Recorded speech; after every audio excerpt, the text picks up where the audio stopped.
Salut tout le monde! Aujourd'hui on se retrouve pour parler d'une série que j'ai détestée et qui sera probablement ma pire série de 2020. C'est peut-être encore un petit peu tôt pour dire ça, mais il y a quand même de grandes chances. Et du coup il s'agit de Tales from the Loop. Alors cette série ça se passe dans un petit village qui est situé près d'une machine nommée The Loop.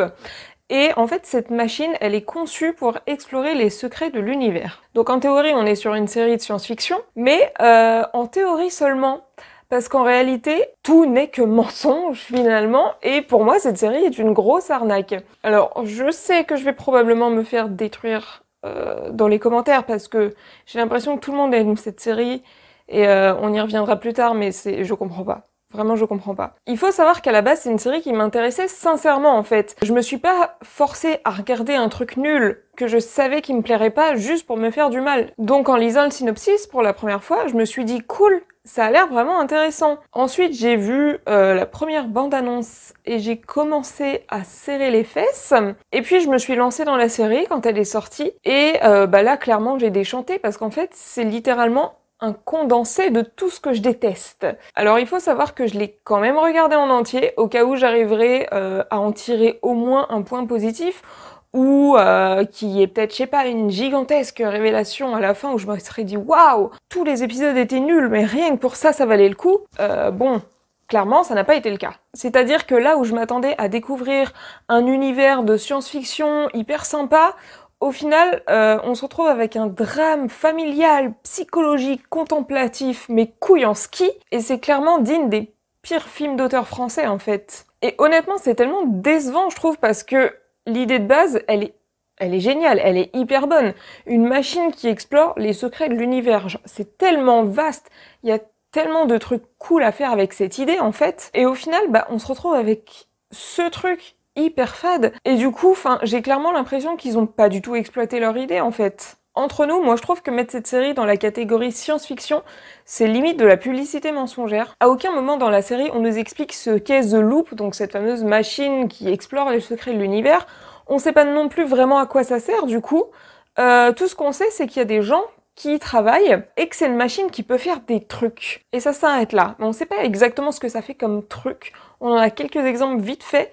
Mais rien n'est vraiment expliqué, rien n'est vraiment détaillé, en fait, c'est vraiment survolé. En fait, dans cette série, les bouts de science-fiction sont complètement anecdotiques, on se concentre pas du tout dessus, et honnêtement, s'il y avait pas ces bouts de science-fiction, pour moi, ça changerait rien à l'atmosphère de la série, tellement c'est là, mais si c'était pas là, ça serait la même chose, en fait. Ces bouts de science-fiction, c'est juste un prétexte pour nous plonger dans la vie d'une famille qui finalement n'a strictement rien d'extraordinaire du tout. Et vraiment, je comprends pas pourquoi j'étais censée m'intéresser à la vie de ces personnages alors qu'ils sont tous ennuyeux à mourir, ils sont pas attachants du tout, et ils sont en plus vachement clichés, donc il y a rien qui sort de l'ordinaire, et je me suis dit, je m'en fous en fait de ces gens. Qui sont ces gens et pourquoi je suis censée m'intéresser à leur vie? C'est chiant, ça ne m'intéresse pas. Ensuite, autre énorme problème pour moi, il n'y a pas vraiment de scénario dans cette série. On suit en fait juste un bout de vie des personnages, comme ça, presque pris au hasard, mais il n'y a pas de péripéties, il n'y a pas d'action, il n'y a pas de but à atteindre, comme c'est le cas généralement en fait. On n'a pas d'objectif tout simplement, et finalement moi ça me laisse un profond sentiment de vide. J'ai un peu l'impression que la série va vers rien, en fait. J'ai aussi détesté la réalisation parce que, encore une fois, c'est tout ce que j'aime pas en fait. Littéralement, cette série, c'est un package de tous les trucs que je déteste voir mis ensemble, comme ça, bim, et tiens, prends-toi ça dans la gueule. Du coup, c'est très lent, ça m'a donné l'impression que tout se déroulait au ralenti en fait. Les actions, même les personnages quand ils parlent, on a l'impression que vraiment ils parlent comme ça. C'est insupportable.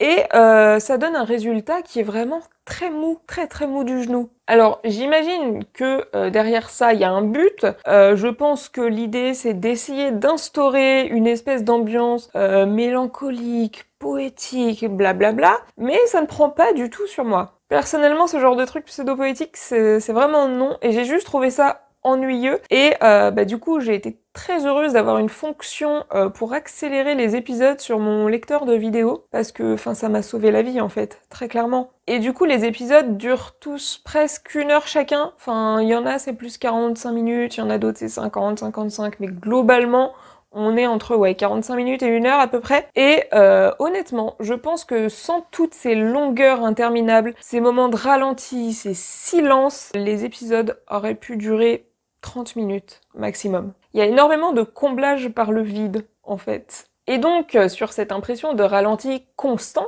on rajoute comme ça par-dessus de la musique incroyablement déprimante. Yes! Et vraiment, au final, je saurais même pas vous dire ce que je déteste le plus entre les longues scènes silencieuses où il se passe strictement rien, ou alors les scènes avec les 3 mêmes notes de piano qui sont jouées en boucle. Parce que, encore une fois, j'ai vu des gens faire des compliments sur la bande son, et je comprends pas parce que c'est la même musique en boucle. Du début à la fin de l'épisode, aucun changement, les 3 mêmes notes de piano, en boucle, et honnêtement, rien que déjà au premier épisode, j'avais fait une overdose, je n'en pouvais plus de cette chanson. Et j'ajouterais que selon moi, c'est pas parce qu'on met de la musique triste sur des images qui sont un peu jolies, mais aussi un peu mal étalonnées, que ça fait de la poésie. Au final, cette série, elle m'a fait penser à un truc que Durandal a dit dans une de ses récentes vidéos, je crois que c'était sa FAQ, et c'est un truc que j'ai trouvé très vrai.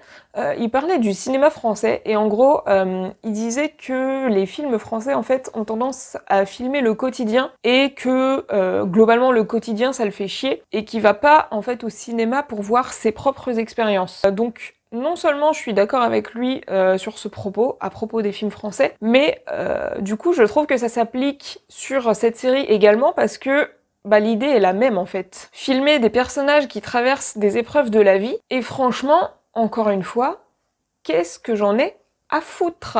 D'autant plus que, comme je l'ai déjà dit, les personnages sont pas attachants du tout. Donc, il peut leur arriver n'importe quoi, en fait, ça me toucherait même pas une seule seconde. Donc, on va revenir sur ce que j'ai dit tout à l'heure. C'est une série qui a beaucoup plu. J'ai eu énormément de mal à trouver des gens qui ont autant détesté que moi. J'ai eu énormément de mal à trouver juste la moindre remarque négative, en fait, sur cette série. Et je trouve ça complètement fou, en fait. Vraiment, je comprends pas, sincèrement, l'engouement pour ce genre de série contemplative. Les images sont fades, les personnages sont fades, l'histoire est fade quand il y en a une. Là, selon moi, il y en a pas. Globalement, ça me fait vraiment le même effet que si j'essayais de manger du papier ou de boire du lait en poudre. Alors, je sais pas si vous allez comprendre ce que je veux dire par là, mais globalement, manger du papier ou boire du lait en poudre, c'est pas bon et ça sert à rien.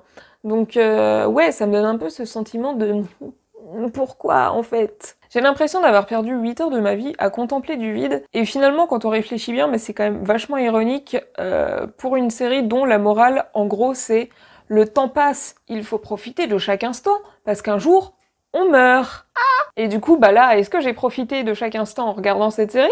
Non, pas du tout. Donc, pas merci, parce que finalement, c'est 8 heures de ma vie que je ne récupérerai pas. Donc, bien évidemment, je ne vais pas vous conseiller cette série, étant donné que j'ai clairement haï ce moment de ma vie, et je remercie les grands dieux d'Animal Crossing qui ont fait que j'ai pu traverser cette épreuve et en ressortir vivante, finalement. Néanmoins, je pense que cette série pourrait vous plaire si vous avez aimé The Leftovers, parce que les codes sont exactement les mêmes, et selon moi, c'est chiant tout pareil. Donc pour vous donner une idée, je vais pas m'étaler sur le sujet, mais j'ai aussi détesté The Leftovers exactement pour les mêmes raisons que j'ai détesté cette série, donc je pense que les gens qui ont aimé The Leftovers vont aimer cette série, du coup. Et finalement, j'étais en train de me dire un truc. Je suis quand même la première à tacler des séries comme Riverdale, par exemple, qui est quand même vachement au ras des pâquerettes sur plein de niveaux, et pourtant, je pensais pas dire ça un jour, alors attention, restez bien assis parce que ça peut faire des ravages, mais je préfère 1000 fois regarder Riverdale ou Shadowhunters ou n'importe quelle autre série un peu con-con, genre Pretty Little Liars, que Tales from the Loop. Parce que même si c'est mal écrit, que les personnages sont ultra clichés, que le scénario est un peu sorti de derrière un fagot, au moins on a quand même un semblant de scénario qui est là, même s'il est complètement con, et surtout, ça a le mérite d'être divertissant. Et c'est surtout pour ça que je regarde les séries, moi, à la base, c'est pour le divertissement. Donc, une série comme Tales from the Loop, qui est finalement plus, j'ai l'impression, focus sur la forme que sur le fond, ça m'emmerde, parce que certes, les images sont très jolies, mais on n'est pas au musée, en fait. Donc c'est cool si tes images sont jolies, tant mieux, ça rapporte toujours un plus, mais on peut pas se baser que là-dessus, parce que, enfin, si je voulais voir des jolies images, j'irais sur un site de photographe qui fait des super paysages, mais je regarderais pas une série juste pour ça. Et je regarde pas non plus les séries pour avoir une espèce de morale avec un ton pseudo-philosophique, parce qu'encore une fois, c'est pas du tout ce que je recherche. Donc voilà, finalement, si j'avais su que cette série aurait été comme ça depuis le début, j'y aurais pas trempé la patte, parce que perte de temps monumentale en fait pour ma personne. Sur ce, je pense que je vais m'arrêter là. J'ai déjà accordé beaucoup trop de temps de ma vie à ce truc, donc je pense que il est temps d'arrêter les frais. Je vous dirais bien de me dire dans les commentaires si vous avez apprécié cette série, mais je suis pas sûre que ça se passe bien. Je sais pas pourquoi j'ai l'impression que je vais me faire démonter dans les commentaires parce que tout le monde aime tellement cette série et c'est un chef-d'œuvre, on peut pas en dire du mal. Donc si vous laissez des commentaires, soyez sympas. Et sur ce, je vous retrouve bientôt pour une prochaine vidéo. Bye!